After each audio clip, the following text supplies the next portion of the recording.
오늘 주신 영을 위한 하나님의 말씀 마가복음 6장 41절로 44절입니다. 제가 가진 성경 신약 64쪽 정도입니다. 합독하도록 하겠습니다. 41절에서 44절 함께 읽겠습니다. 시작. 예수께서 떡 5개와 물고기 2마리를 가지사 하늘을 우러러 축사하시고 떡을 떼어 제자들에게 주어 사람들에게 나누어 주게 하시고 또 물고기 2마리도 모든 사람에게 나누심에 다 배불리 먹고 남은 떡 조각과 물고기를 12바구니에 차게 거두었으며 떡을 먹은 남자는 5,000명이었더라. 아멘. 이 본문을 중심으로 지난주와 제목은 똑같습니다. 나사렛 예수는 누구인가? 이런 제목으로 이 말씀을 상고하고자 합니다. 제목 같이 한번 나눠 읽어볼까요? 시작. 나사렛 예수는 누구인가? 여러분은 그동안의 신앙생활을 통해서 나사렛 예수를 누구로 알고 있습니까? 참 나사렛 예수에 대해서는 그 영적인 본성을 따라 또는 구약과 성경이 또 천사들이 와서 또 제자들의 입으로 고백하는 많은 말들이 있습니다. 그 본체가 있습니다. 그 본체가 전부 다 어디에 달려 있느냐, 무엇에 달려 있느냐, 겉모습이 아니라 그 속 사람, 영에 달려 있다는 것입니다. 오늘 성령 강림후 제15주 주일에 경산 예몸교에서 올려드리는 신령한 예배에 참석하신 형제 자매들과 온 가족 모두 영육이 더욱 강건하시기를 축원합니다. 아멘. 범사가 잘 되기를 또 용성하기를 기원합니다. 아멘. 마음의 근심이 떠나가고 염려가 없기를 소망합니다. 아멘. 주 하나님의 명령에 무조건 예스로 응답하시는 아브라함 같은 믿음의 용사들이 되시기를 축복합니다. 아멘. 아멘 하는 성도들에게 복을 갑절로 주옵소서. 아멘. 율법에 명한 바대로 제사장으로 세움 받으며 다윗이 왕으로 등극한 나이가 곧 만 30세입니다. 예수께서 30세가 될 때까지는 가정에서 몫으로 어머니를 도와서 가정을 꾸려나가는 일에 봉사를 하십니다. 그리고 만 30이 되시자 때를 따라서 요단강으로 갈릴리에서 요단강으로 나가서 세례 요한에게 세례를 받고 그때 하늘이 찢어지듯이 열리면서 성령이 비둘기같이 내려서 예수님의 어깨 위에 앉습니다. 그리고 하늘에서 소리가 들립니다. 너는 내 사랑하는 아들이라 내가 너를 기뻐하노라 하는 소리가 들립니다. 하나님께서 하늘을 찢어지듯이 열고는 친히 말씀하시다. 너는 내 사랑하는 아들이라 내가 너를 기뻐하노라. 여기 보면 예수님의 본체가 하나 나오죠. 너는 내 사랑하는 아들이라. 하나님의 아들. 이 나사렛 예수께서 만 30세에 공생애를 이제 본격적으로 시작하죠. 세례 요한에게 세례를 받은 요단강에서 세례를 받으신 후에 성령이 그를 유대 광야로 이끌어서 광야에서 3가지 마귀에게 시험을 받으십니다. 그 시험을 다 말씀으로 통과하시고 이기신 다음에 이제 본격적으로 제자들을 부르기 시작하고 그 나사렛 예수를 본 세례 요한이 예수에 대해서 뭐라고 그 본체에 대해서 정언하느냐. 보라, 세상 죄를 지고 가는 하나님의 어린 양이로다. 세상 죄를 지고 가는 하나님의 어린 양. 이런 나사렛 예수께서 주 하나님의 정하신 때가 이르자 정하신 때를 따라서 갈릴리 요단강 세례 요한에게 나아갔고 또 때가 이름에 먼저 육신의 고향 갈릴리 나사렛을 방문하신 이후에 자신을 선지자로도 믿지 않고 적극적으로 대적합니다. 그리고 배척하는 고향 친척 집안을 영영 떠나 예루살렘 골고다 언덕 위에 십자가 대속의 죽음의 길을 걷기 시작합니다. 이 고난의 길을 걷기 시작하시면서 나사렛 예수께서 모세와 아론을 짝지어 이스라엘 민족의 출애굽을 위해 애굽으로 파송하신 창조주 여호와 하나님 같이 택하여 세우신 12 사도들을 둘씩 짝지어 입에 전파할 말과 귀신을 제어할 권능을 부어주시며 회개하라 천국이 가까이 왔다 전파되는 천국 복음을 듣는 택한 자들이 영적 출애굽을 위해 준비된 천국의 문입니다. 이번에 영적 출애굽은 아시죠? 영적 출애굽을 하면은 홍해를 건너는 게 있고 요단강을 건너는 게 있지 않습니까? 이 요단강을 건너는 마지막 이 문이 바로 천국으로 들어가는 문이거든. 이 문이 누구냐? 바로 나사렛 예수라. 천국의 문이에요. 그 천국의 문인 자신에게로 천국의 문이 유일하게 하나밖에 없으니까 천국으로 들어가기를 소망하는 자는 다 누구에게 나아갈 수밖에 없어. 나사렛 예수에게로 나에게로 나오라. 그게 자기에게 부르는 예수의 모습입니다.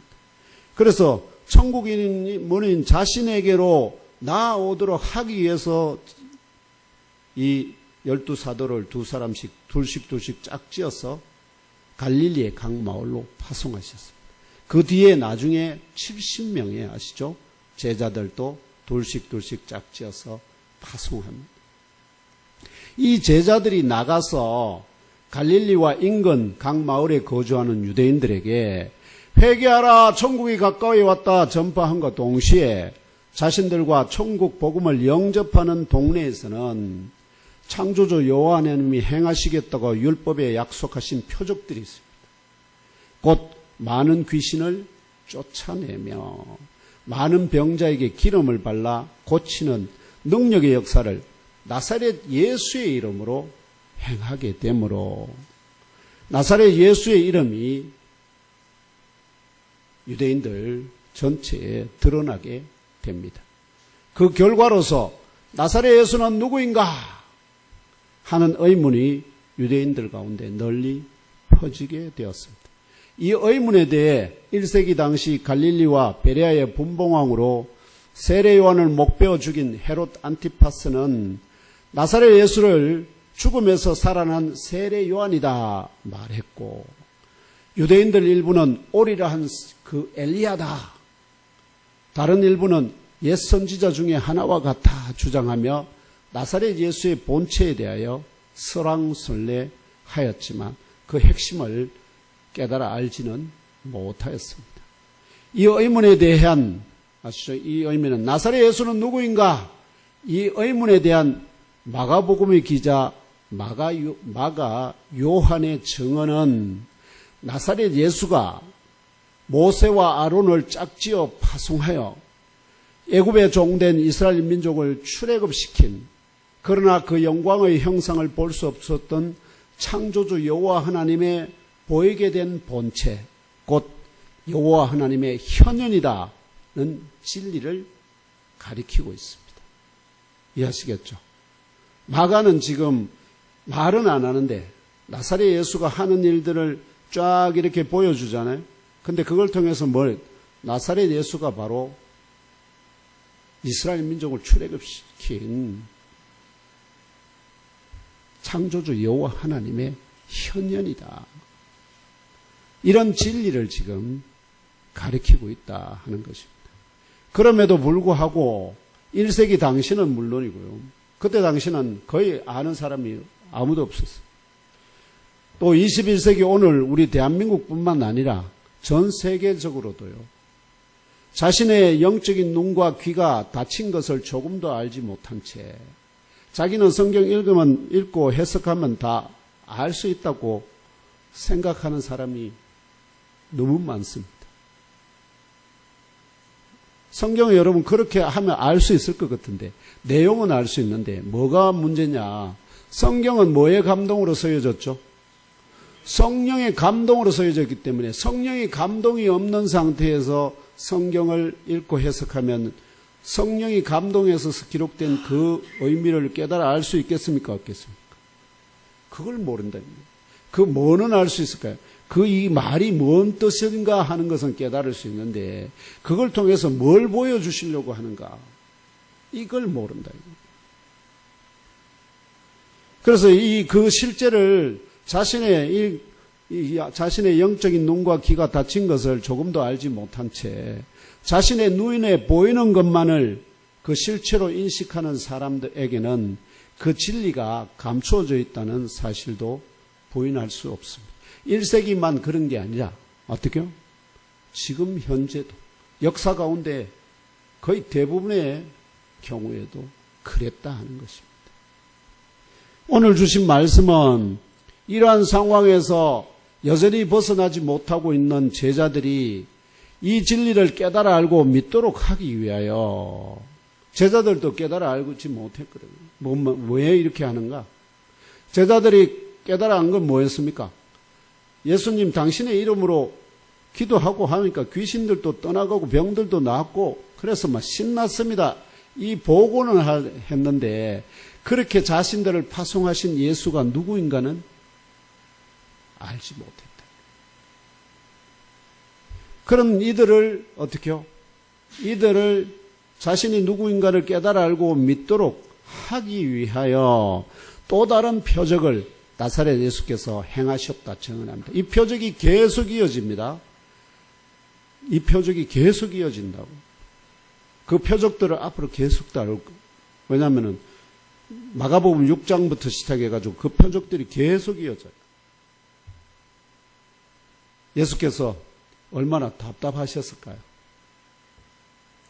오늘 이 말씀 가운데서 우리 애몸교회 성도들은 예수가 진정 누구인가, 그 본체가 참으로 나사렛 예수는 누구인가 하는 이 물음에 명확하게 성령이 가르치는 답을 가진 하나님의 사람들로 다 구별함을 받으시기를 주 예수 그리스도의 이름으로 축원합니다. 그렇다면 오늘 이 말씀에서 나사렛 예수께서 행하여 보여주신 이 표적은 무엇일까요?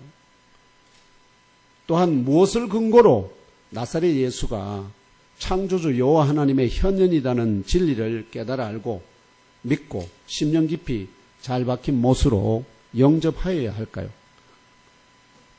이러한 명제를, 영적인 명제를 상고하는 가운데 오늘 예mon교회 주일 예배에 참석하신 형제 자매 여러분 모두 오늘 주시는 영적 진리를 심령 깊이 영접하시기를 기원합니다. 영의 양식과 생수로 심령이 생기를 회복하시기를 위해 기도합니다. 주 하나님이 예배하신 모든 복을 받기에 합당한지를 시험하기 위해 주시는 하나님의 말씀에 무조건 순종하는 믿음의 의인들이 되시기를 하나님의 현현 되시는 나사렛 예수님 이름으로 축복하며 기도합니다. 첫째 명제로 나사렛 예수께서 행하여 보여주신 이 표적이 무엇인지 상고해 보겠습니다. 마가 요한이 증언하는 바 오늘 말씀의 41절이죠. 41절에서 나사렛 예수께서는 떡 5개 그리고 물고기 2마리를 손에 잡았습니다. 떡 5개 물고기 잡은 채 하늘을 향하여 쳐다봅니다. 하늘을 향해서 눈을 드셨다. 하늘을 향하여 쳐다보며 축복합니다. 그 물고기와 떡들을 축복한다고요. 그리고 그 후에 그 떡들을 어떻게 하느냐? 그냥 찢지 않습니다. 딱 해가지고 박살을 냅니다. 산산조각을 냅니다. 아시겠죠? 산산조각으로 부수었습니다. 떡들을. 그리고는 그 부서진 떡조각 하나하나를 어떻게 해요? 제자들에게 나눠줍니다. 그 한적한 들판에 50명씩 혹은 100명씩 떼지어 앉은 사람들 앞에 차려놓도록 하기 위하여 사도들에게 건너주십니다. 또한 물고기도 모든 사람들에게 분배해 주십니다. 이렇게 하여 42절이 증언하는 바와 같이 그들 모두가 먹었고요. 또한 그들 모두가 배부르게 되었다 증언합니다. 다 먹은 후에 43절이 증언하는 바와 같이 남은 떡 조각과 물고기를 12바구니에 차게 거두었다. 그런데 44절이 증언하는 바와 같이 그 자리에서 떡을 먹은 남자들의 수가 대략 얼마였다고요? 5,000명이었다. 5,000명. 요약하면 나사렛 예수께서 떡 5개와 물고기 2마리를 가지고 게네사렛 들판에 모인 약 5,000명의 남자들을 배부르게 실컷 먹이셨을 뿐만 아니라 12바구니에 차게 그 조각들을 거두었다는 표적입니다. 그렇다면 혹시 이 물고기 2마리, 떡 5개가 얼마의 식사량에 해당할까요? 몇 사람이나 그대로 먹으면 몇 사람이나 먹을 수 있을까요? 한번 다뤄보겠습니다. 이 떡 5개와 물고기 2마리는 얼마의 식사량에 해당하며 5,000명을 먹이기 위하여 필요한 음식의 양은 얼마인지 한번 계산을 해보겠습니다. 먼저 요한복음 6장 8절로 9절 함께 읽으며 알아보겠습니다. 요한복음 6장 8절에서 9절입니다. 시작. 제자 중 하나 곧 시몬 베드로의 형제 안드레가 예수께 여짜오되 여기 한 아이가 있어 보리떡 5개와 물고기 2마리를 가지고 있나이다. 그러나 그것이 이 많은 사람에게 얼마나 되겠사옵나이까? 아멘. 이 자리에서 떡과 물고기를 그 사람들에게 날라다 주었던 사도 요한의 증언에 따르면 시몬 베드로의 형제 안드레가 모인 무리 가운데 예수님께서 왜냐하니까 너희가 떡을 주라 이렇게 하니까 우리가 가진 떡 없습니다. 그러면 너희들 가운데 떡이 얼마나 있는지 찾아봐라 예수께서 말했거든. 그러니까 이제 그 사람들 사이에 먹지 않고 가지고 있는 게 뭐가 있나 하고 찾아봤는데 그 찾은 결과 누가 제자 중 하나인 시몬 베드로의 형제 안드레가 한 아이가 아직 먹지 않은 도시락 같은 보리떡 5개, 물고기 2마리 가지고 있는 것을 발견해서 걔를 예수님 앞으로 인도해 와서 지금 얘기하고 있는 겁니다. 뭐라고요? 여기 한 아이가 있어 보리떡 5개와 물고기 2마리를 가지고 있나이다 하면서 자기의 판단을 예수께 말합니다. 그러나 그것이 이 많은 사람들에게 얼마나 되겠습니까? 이 많은 사람들에게 거리나 되겠습니까? 자, 이런 뜻입니다. 왜냐하면 여기 모인 약 5,000명의 사람들을 배불리 먹이게 하기 위해서는 최소한 200데나리온의 노동자 하루 일당이 한 데나리온이거든요. 그럼 200데나리온이면은 200일 일해야 되는가 말입니까? 그러면 요새 그걸로 일당을 10만 원 치면은 대략 2천만 원이잖아요. 그래서 이상의 음식이 필요하다는 사실을 오늘 말씀 앞에 37절에서 증언하고 있기 때문입니다. 37절 찾아서 함께 읽으면 알아봅시다. 37절입니다. 책에 37절 시작. 대답하여 이르시되 너희가 먹을 것을 주라 하시니 여짜오되 우리가 가서 200데나리온의 떡을 사다 먹이리까? 아멘. 여기 200데나리온 나오잖아요. 이 200데나리온은 현재 우리 돈으로 환산하면 대략 2천만 원에 해당합니다. 5,000명에 대하여 계산하면 1세기 당시에 한 사람의 한 끼 식사비로 그러면은 대략 얼마가 될까요? 2천만 원을 5천으로 나누면은 대략 한 사람당 4,000원이 돌아가요. 4,000원. 4,000원. 합리적인 가격이죠. 우리 시대와 별반 다르지 않습니다. 상당히 현실에 근접한 식사비로 생각됩니다. 이러한 증언들을 참조하면 이 아이, 지금 아이로 나오잖아요. 근데 여성인지 남성인지 확실치 않습니다. 그리고 이 아이라고 표현되어 있는데 이 아이라는 뜻도 되고요. 아주 새파란 청년 이런 뜻도 됩니다. 아시겠죠? 아주 새파란 청년, 아직 결혼은 미혼 상태의 청년도 의미합니다. 청년, 그러니까 여자 청년이지 남자 청년은 아가씨들이 이런 데는 잘 안 오는 거 생각하면 남자 청년을 생각할 수 있지만 아무튼 성이 없습니다. 중성입니다. 그래서 이 아이 혹은 청년이 가진 떡은 보리로 만든 떡입니다. 아시겠죠? 보리로 만든 떡. 그리고 보리떡 5개와 물고기 2마리가 한 사람이 한 끼 식사로 먹을 정도의 음식량에 해당한다면 대략 4,000원 정도의 값어치에 해당한다는 사실도 파악할 수 있습니다. 아시겠죠? 이 물고기 2마리, 보리떡 5개가 어떻게요? 우리 현재의 가격으로 따지면 대략 4,000원 정도. 그것이 바로 하루 한 끼 정도 청년이나 또는 아이의 식사량에 해당한다. 이렇게 파악할 수 있습니다. 결론적으로 나사렛 예수께서 한 사람이 한 끼 먹을 정도의 식사량에 해당하는 보리떡 5개와 물고기 2마리를 가지시고 하늘 향해서 축복하시고 그것을 먼저 보리떡을 산산히 부수어서 그 부스러기를 나눠주는데 그게 어떻게 해요? 손에 넣어주는 순간에 뭐가 된다는 거예요? 커진다, 커져. 제자들이 이 떡덩이 받아가지고 가는데 변했을까요? 그럼 제자들이 안 갖고 갑니다. 제자들에게 나눠주는데 그게 온전한 떡덩이가 됐다. 이 표적, 곧 나사렛 예수께서 자신의 영적인 본체를 보이시기 위하여 의도적으로 행하신 것입니다. 보리떡 5개와 물고기 2마리로 약 5,000명이나 되는 사람들을 배불리 먹게 한 것을 경험한 그 유대인들은 어떻게 반응하였을까요? 나사렛 예수의 의도대로, 나사렛 예수의 의도가 뭐죠? 자신을 뭘로 알으라고요? 창조주 여호와 하나님의 현현으로 알으라고 보여준 표적인데 이 나사렛 예수의 의도대로 그 사람들이, 제자들이 깨달아 알고 믿고 영접하였을까요? 이 현장에 있었던 사람들의 반응이 어떠한지를 증언하는 요한복음이 이어집니다. 6장 14절에서 15절입니다. 함께 읽으며 알아봅시다. 시작.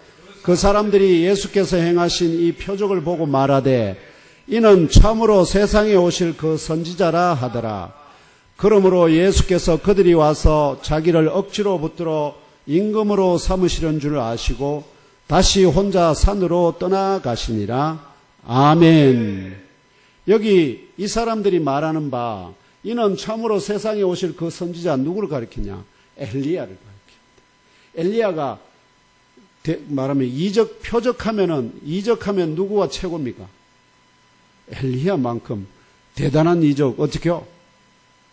바알 선지자들과의 그 갈멜산에서 850명을 상대로 하는데 그 물까지 다 뿌려놓고 온갖 해서 도저히 불이 붙일 수 없는 상황 가운데서도 어떻게 해요? 기도하니까 하늘에서 불이 내려서 그걸 다 태워버리지 않습니다. 그리고는 바알 선지자 850명을 다 잡아 죽여요. 이런 능력을 행한 선지자 그 정도가 오면은 이런 일을 할 수 있지 않을까. 자, 이렇게 이 사람들이 판단합니다. 그리고는 어떻게 해요? 딱 생각해 보니까 예수만 자기들이 왕으로 세워놓으면 예수가 어떻게 해요? 자기들이 먹고 마시고 입는 거 다 책임 안 지시겠습니까? 그래서 그를 붙들어서 어떻게 하라고요? 그를 억지로 붙들어가지고 왕으로 삼으라. 그래서 그걸 아시고 예수께서 다시 혼자 산으로 떠나가셨다. 21세기 오늘 이 말씀을 읽고 함께 부족한 종의 설교를 통해 이 말씀의 의미를 나눔받는 예몸교회 형제 자매 여러분은 오늘 주일에 이 표적을 행하신 나사렛 예수 앞으로 나오신 목적이 무엇인가요? 이 표적을 통하여 나사렛 예수를 눈으로 볼 수 없는 창조주 여호와 하나님의 현현임을 깨달아 아시고 믿고 영원한 왕으로 영접하시기 위하여 나오셨습니까? 그런 줄 믿습니다. 혹시 여러분 가운데 한 사람이라도 사도 요한이 증언한 바 1세기 유대인들 같이, 여기 나오는 이 사람들 같이 이 표적을 행하신 나사렛 예수를 우리 자신의 먹는 거, 마시는 거, 입는 것 같은 현실적인 필요와 채워주고 자신의 소원을 이 예수에게 뭐든지 부탁하면은 안 들어주시겠나, 이런 마음으로, 그래서 이 왕으로 숭배하기 위하여 나오신 분은 없습니까? 우리 한국 교회의 외국인들이 바라볼 때 제일 많이 비판하는 것 중에 하나가 뭘까요? 교회 가면 뭐 받는다? 복 받는다. 근데 그 복이 먹고 마시고 입고 하는 것이 아니라 무슨 복이죠? 이 영이 영원히 사는, 신령한 몸을 새롭게 입고 영원히 사는 복. 물론 이 땅에서도 어떻게 해요? 온전히 그분을 잘 믿고 따르는 자들에게는 하나님이 그들을 들어서 뭐로 쓰죠? 때로는 왕으로, 선지자로, 온 세상을 변화시키는 능력자로 들어 사용합니다.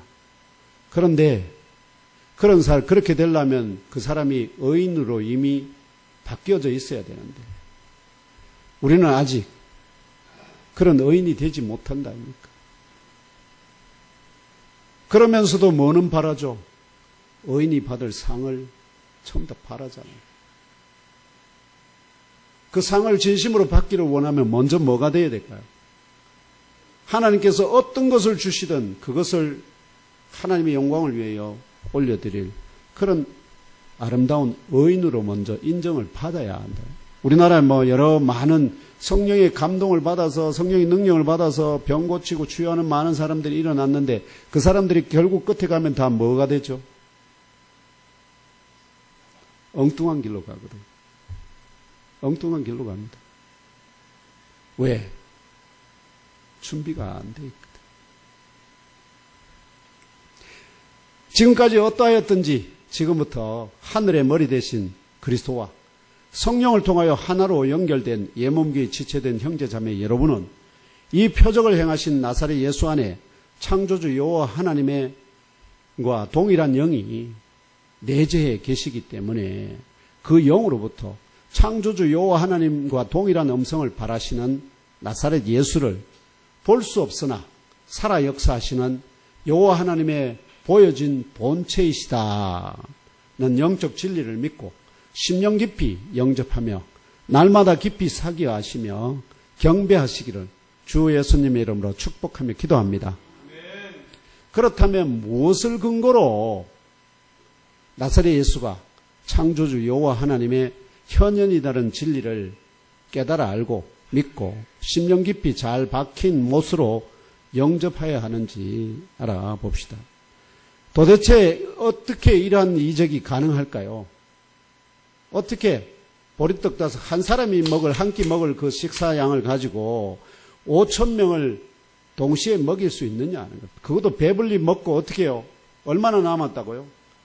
12바구니에 넘치게 남게 남았다는 겁니다. 어떻게 이럴 수가 있냐? 말씀으로 만물을 지으신 창조주 여호와 하나님의 말과 그 뜻대로 물에게 명령합니다. 뭐 하라고요? 물은 궁창 위의 물과 궁창 아래의 물로 나누라 딱 하니까 어떻게 해요? 물이 궁창 위의 물과 궁창 아래의 물로 나누면서 가운데 궁창이 생긴데 그 궁창을 뭐라고 부릅니까? 하늘이라. 그리고 궁창 아래의 물에게 또다시 명령합니다. 물은 그 궁창 아래에 있는 물은 한 곳으로 모이라 하니까 물이 한 곳으로 모이는데 그 한 곳으로 모이는 그거에서 뭐가 드러나냐? 묻이 드러납니다. 땅이 드러난다. 그러면서 그 묻을 땅이라 하고 모인 물을 바다라.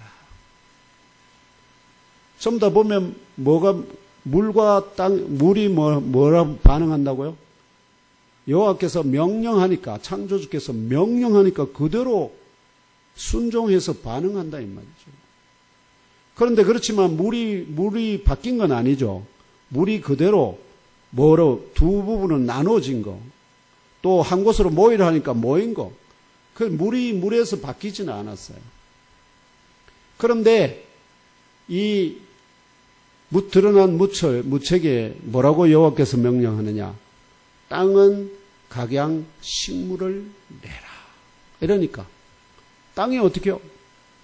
구체적인 말씀도 없어요. 땅은 각양 당신이 원하는 각양 식물, 열매 각종 씨 가진 풀과 열매 맺는 나무를 내라 하는데 우리가 지금 보는 것보다 더 많은 종류의 풀과 나무들이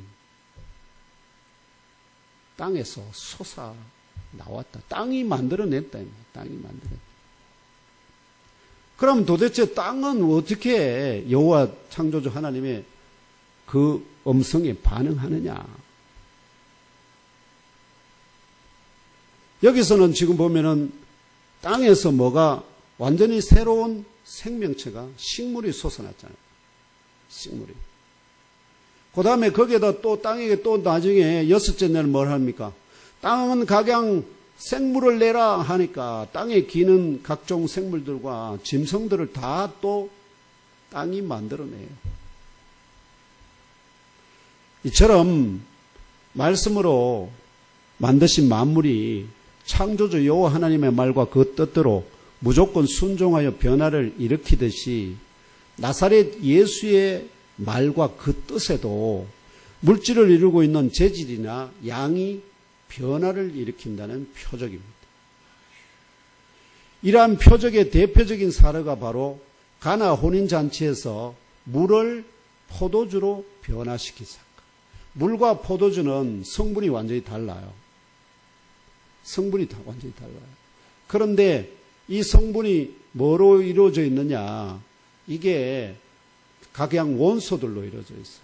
원소들이 어떻게 결합하느냐에 따라서 이게 물이 되기도 하고 포도주가 되는데 원소도 다를 뿐만 아니라 결합도 달라요. 그럼 이걸 변화시키려면 보통 어떻게 해야 되느냐? 우리가 말하면은 물리학적으로 하면 핵융합을 시키든지 핵분열을 시키든지 이게 인간으로서는 도저히 할 수 없는 일들이 일어나야 됩니다. 그런데 그것을 어떻게 해요? 그냥 물 떠다 갖다 줘 하는데 그냥 그대로 변화가 돼요. 그럼 예수께서 그 과정에서 뭐라고 말씀하시겠죠? 야, 포도주 없잖아. 물에게 탁 말하면 물이 어떻게 해요? 알았어. 포도주가 되는 이런 변화를. 그러니까 이거는 무슨 변화입니까? 양적인 변화입니까? 질적인 변화입니까? 질적인 변화가 일어났다. 이게 이 질적인 변화가 양적인 변화보다 훨씬 어렵습니다. 아시겠죠? 질적인 변화가. 그러니까 물이 궁창 위의 물과 궁창 아래의 물로 나누어지려 하는 것보다 어떻게요? 그 땅에서 물에다가 뭐냐니까 물은 각양 생물을 내고 해양 생물들을 물이 만들어낸다. 그게 질적인 변화잖아요. 그래서 오늘의 표적은 질은 그대로 아시죠? 질은 그대로입니다. 뭐냐? 보리떡이고 물고기 그대로 유지되는데 뭐만 바뀝니까? 양이 바뀌어요. 양이. 요만한 게 어떻게 됐다고요?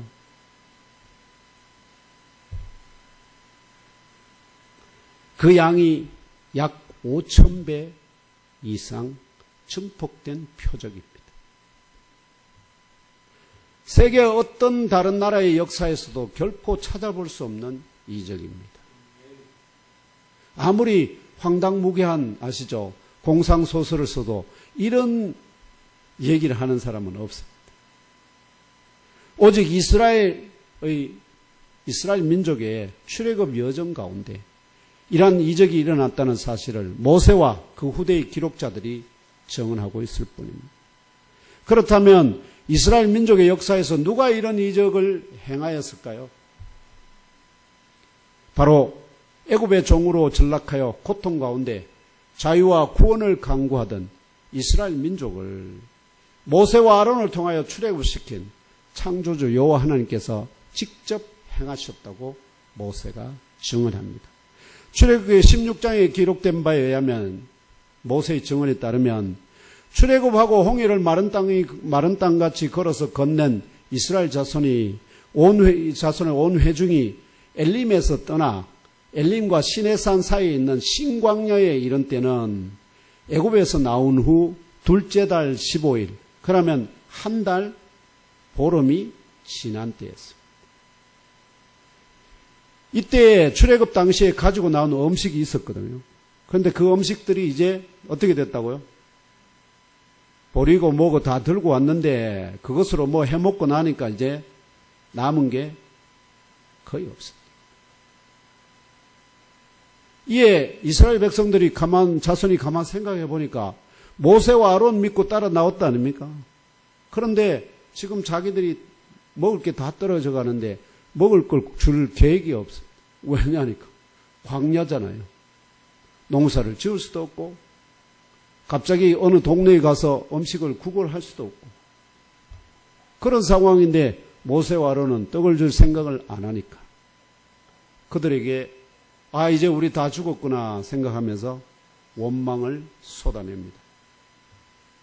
우리가 애굽 땅에서 고기 가마 곁에 앉아있던 때와 떡을 배불리 먹던 때에 여호와의 손에 죽었더라면 좋았을 것을 하면서 너희가 이 광야로 우리를 인도해내어 이 온 회중이 줄여 죽게 하는도다 하면서 이렇게 원망을 합니다. 그때 여호와께서 모세에게 말합니다. 보라, 내가 너희를 위하여 하늘에서 양식을 비같이 내리리니 백성이 나가서 일용할 것을 날마다 거두게 될 것이다. 뭐라고요? 일용할 양식을 날마다 줄 텐데 그것을 거두어서 먹고 살아라 이런 뜻입니다. 이렇게 여호와 하나님께서 출애굽의 이스라엘 자손들에게 한 번에 넉넉하게 왕창 주지 않고 하루 한 끼, 아주 하루 일용할 양식을 하루 매일같이 내려주시는, 왜냐하면 그걸 많이 모아놓잖아요. 그러면 하루 지나면 다 썩어버려요. 그렇게 하시는 이유가 뭐냐?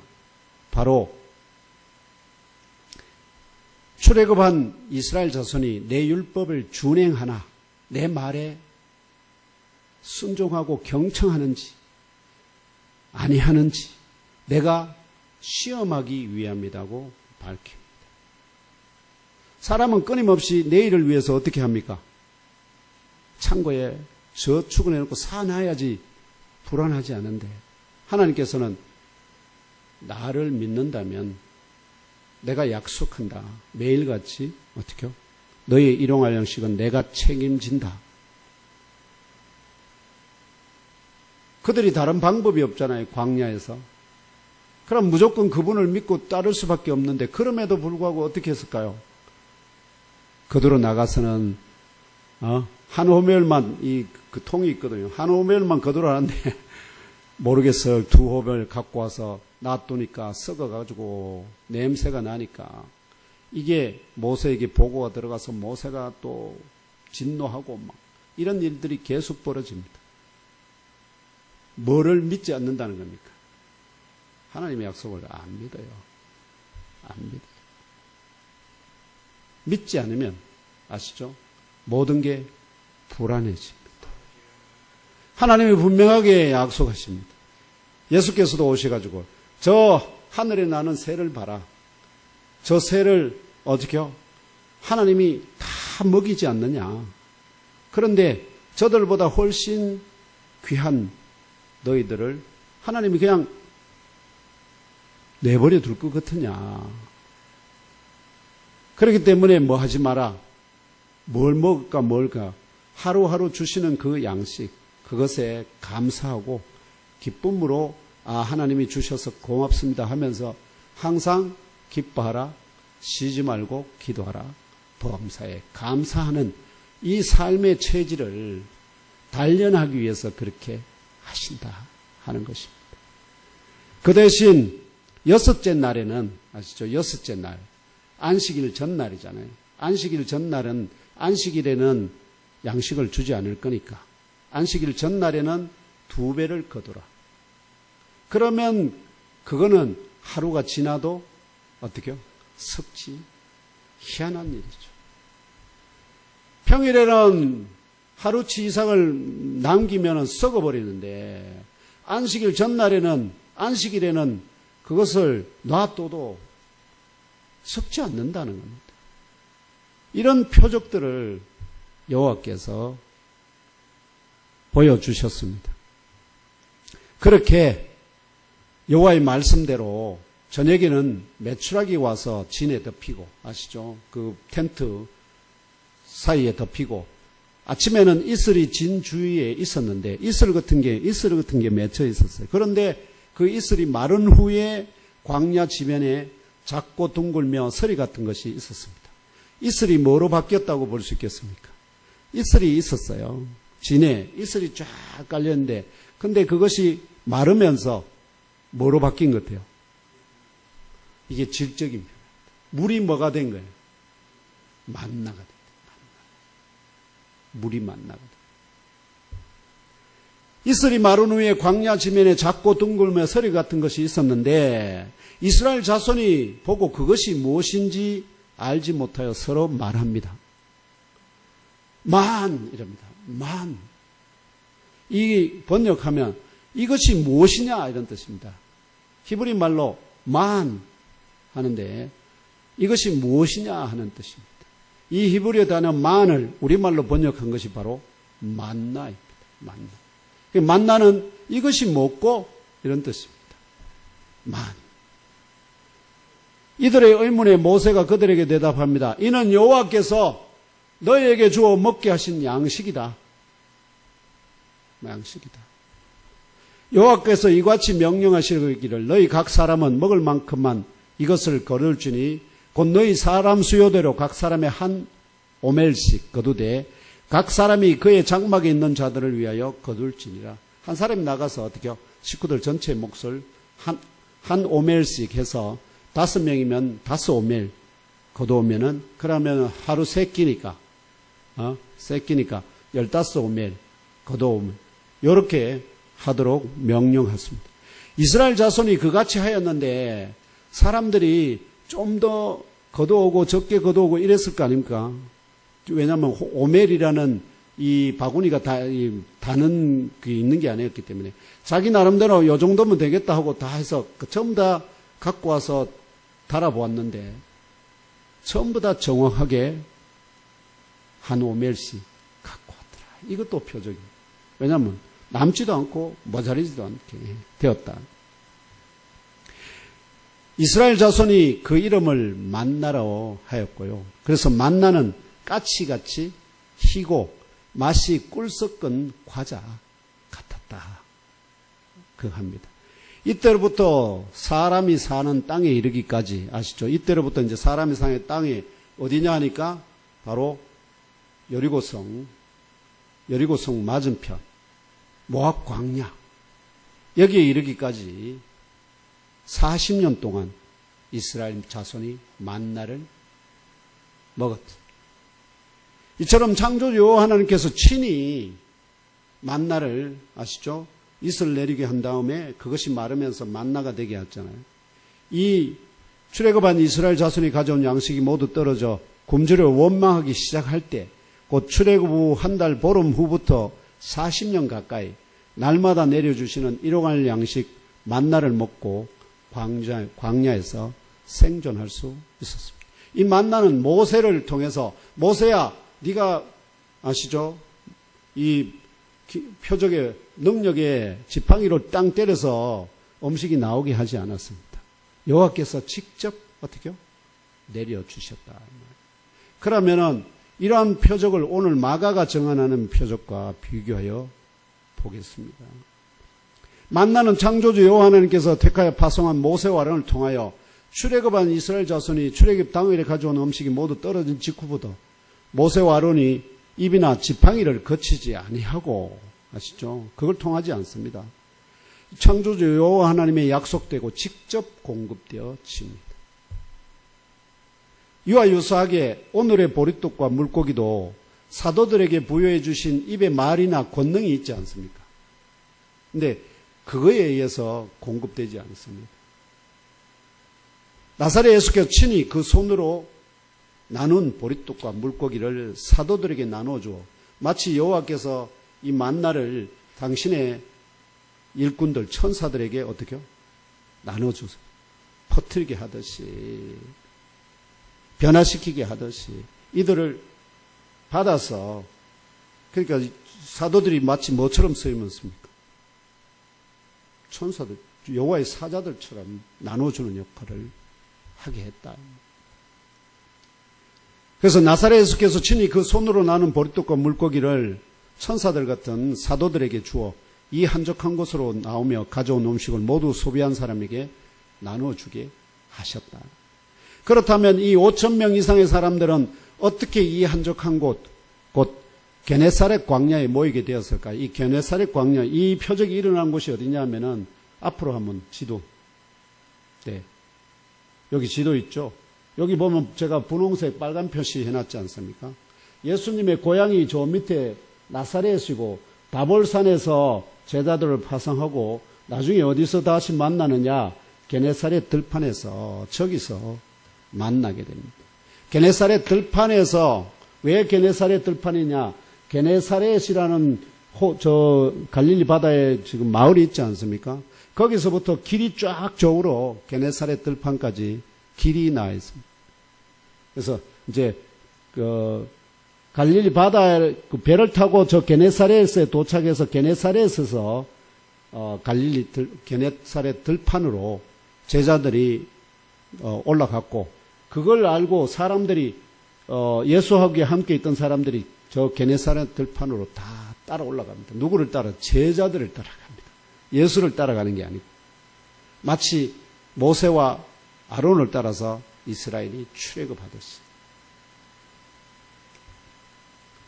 오늘 이 게네사렛 광야에 모이게 된 이유에 대해서 오늘 함께 읽은 말씀 바로 앞에 30에서 40절 있죠. 제가 41절에서 44절까지 읽었지 않습니까? 그런데 30에서 40절이 그 이유를 계시합니다. 모세와 아론같이 둘씩 짝지어 파송된 12사도들이 사역을 마치고 30절의 증언같이 나사렛 예수께 모여 자기들이 행한 것과 가르친 것은 낱낱이 보고합니다. 이에 나사렛 예수께서 사도들에게 말합니다. 너희는 따로 한적한 곳에 가서 잠깐 쉬어라. 한적한 곳이 바로 어디냐면 광야입니다. 들판. 왜냐하면 오고 가는 사람이 너무 많아가지고 음식 먹을 겨를도 없었기 때문에 제자들을 너희들 먼저 어디로? 게네사렛 들판으로 가 있어라 했는데 그래서 사도들이 배를 타고 해안가를 따라서 한적한 곳을 향하여 나아가는데요. 그런데 많은 사도들이 나사렛 예수와 따로 가는 것을 보았습니다. 또한 그들이 어디로 가는지도 알아차렸습니다. 아마 이게 그들이 주로 모이는 것이 어디였는지 알았던 듯합니다. 그래서 그 많은 사람들이 모든 성읍으로부터 도보로 거기로 달려갑니다. 먼저 어디로?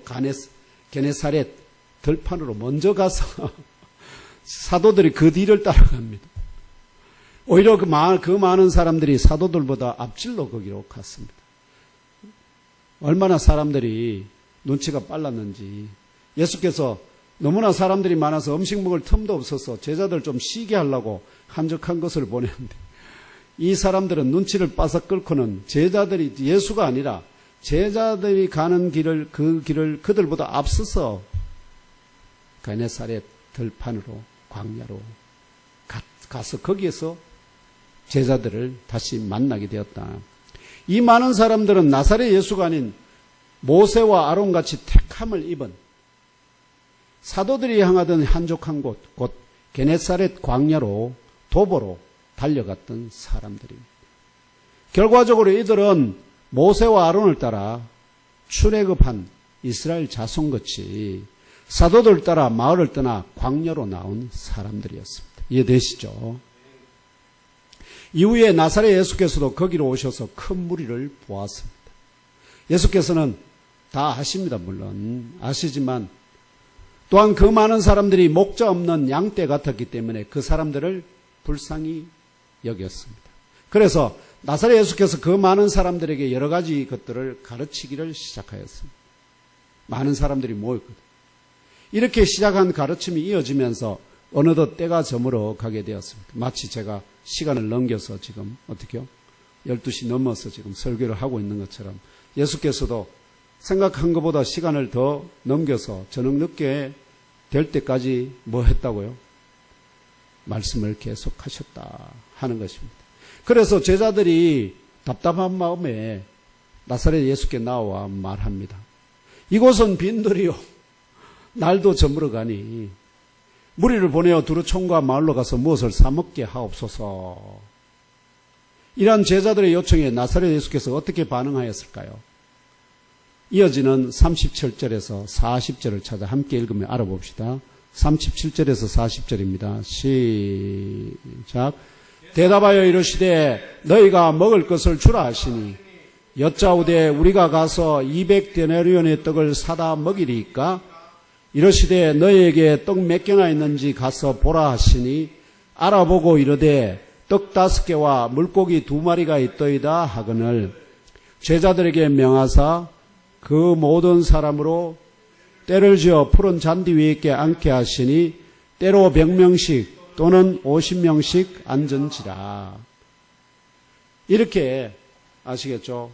그들을 따라 예수께서 늦게까지 설교를 하시다 보니까 제자들이 하도 답답해가지고 예수님, 저 사람들 이곳은 빈들 아닙니까? 저 사람들 보내서 일단 식사부터 해야 안 되겠습니까?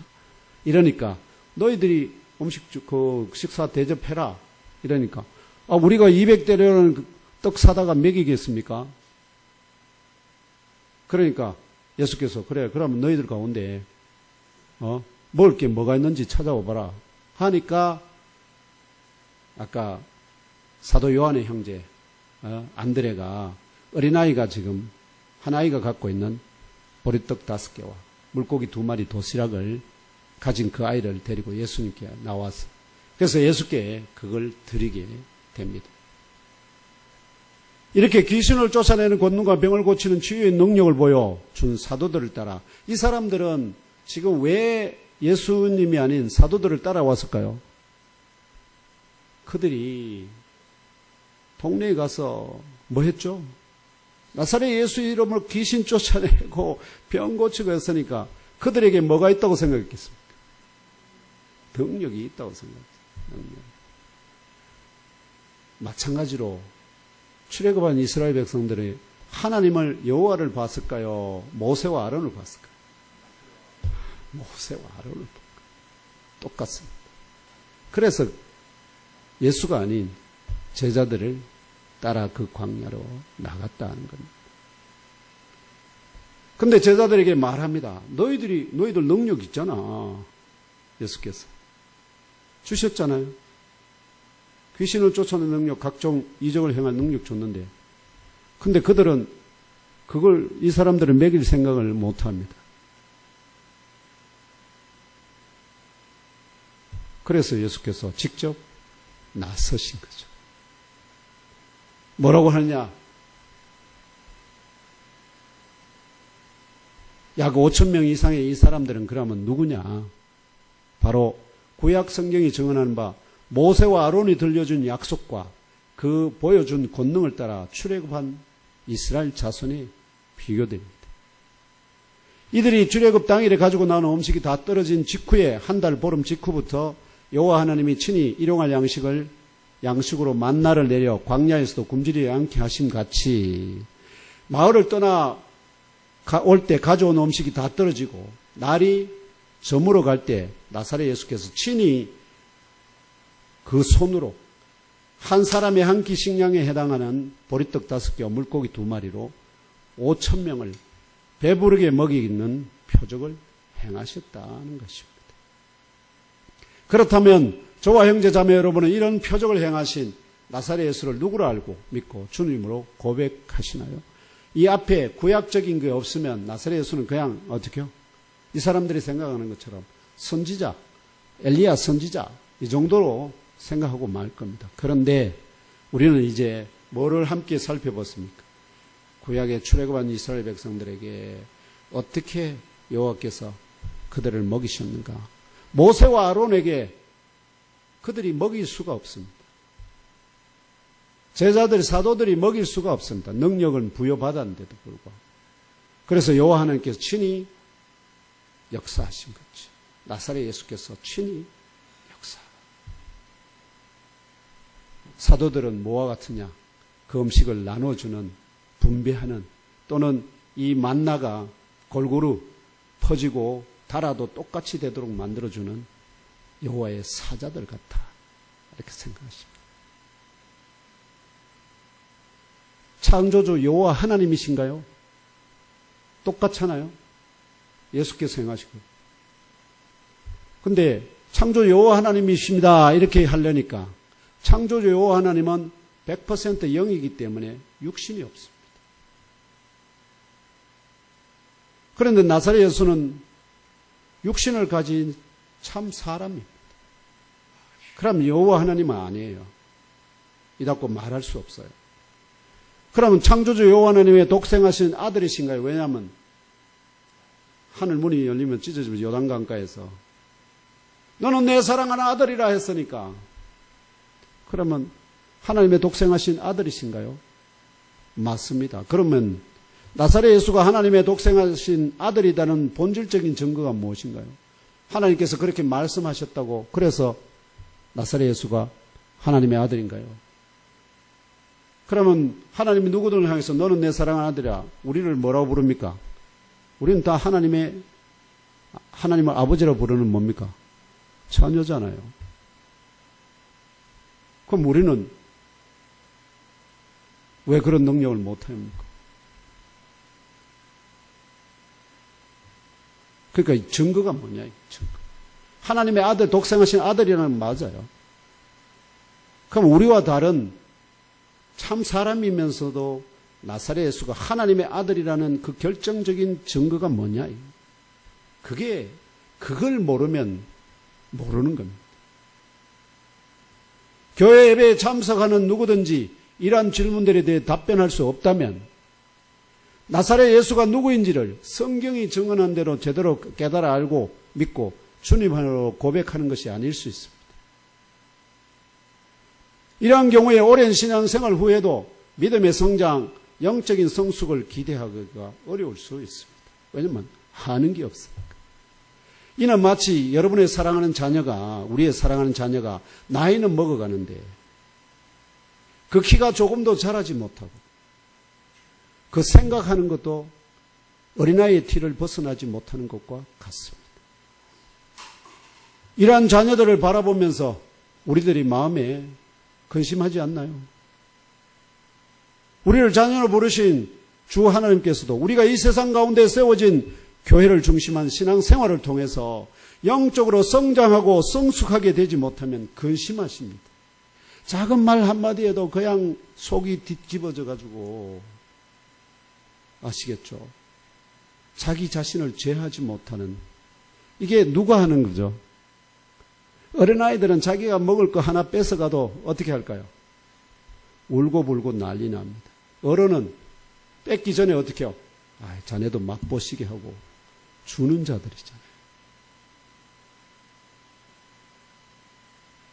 결론적으로 이 부족한 종을 주께서 너 그렇게 살면 죽는다 말씀하심으로 영원히 죽을 종을 살려주시고 암흑 가운데 걸어가던 길을 돌이켜서 오직 주 예수 그리스도만 섬기며 따라가도록 불러주시고 예몸교회를 개척하게 하시고 섬기는 종으로 세워주신 주 하나님께서 오늘 예몸교회 주일 예배에 참석하신 저와 형제자매 여러분 모두에게 나사렛 예수가 볼 수는 없으나 살아 역사하시는 창조주 여호와 하나님의 보여진 본체이시다는 영적 진리를 깨달아 알고 믿고 심령 깊이 잘 박힌 못으로 영접하게 하심으로 죄와 사망의 올무에서 구원하여 의와 영생의 천국으로 인도받기를 시작하는 영적 출애굽의 간격과 영적 자유와 만족의 기쁨을 주시기를 축복합니다.